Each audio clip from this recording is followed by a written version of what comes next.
La hiérarchie militaire Koulikoro au Brahim-Makoné. Les autorités militaires du Mali sont partagées entre joie et fierté ce samedi 14 septembre 2013.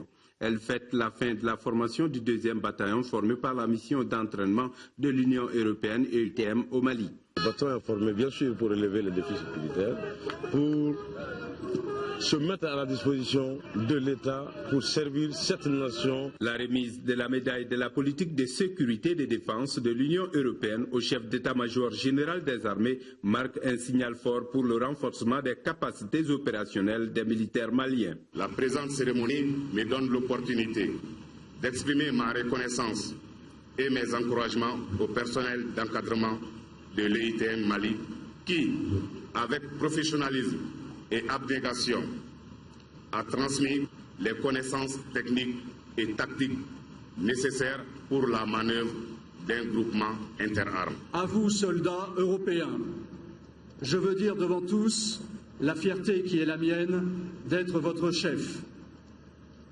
Par votre comportement et votre professionnalisme, vous vous êtes montré digne de la confiance que place l'Union européenne en nous et vous avez fait honneur à vos pays respectifs.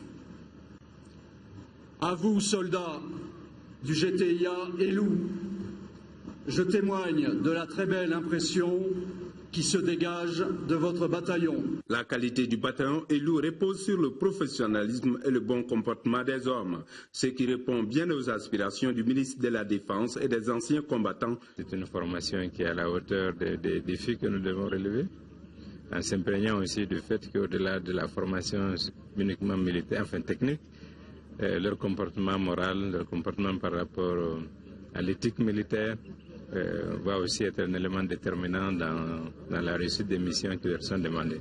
Le bataillon Elou a reçu 10 semaines de formation. Il sera accompagné de certains éléments de l'opération Serval pendant son déploiement sur le terrain.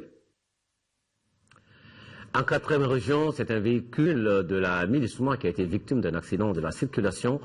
Le bilan est de 3 blessés transportés à l'hôpital régional où ils ont reçu la visite du gouverneur de Ségou, le gouverneur que nous écoutons ici. Il est au micro de Kandisila.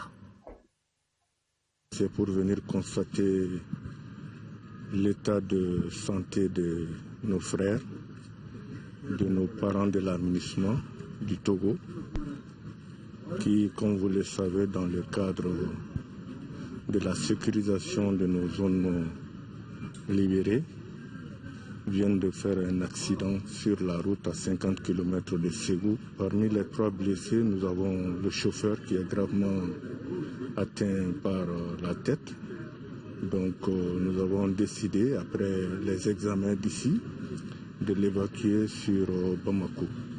Et quant aux 2 autres, je crois que des dispositions sont en train d'être prises par l'hôpital pour pouvoir quand même trouver immédiatement la stratégie pour les soulager autant que possible en attendant des décisions qui seront prises par les responsables au niveau de Bamako.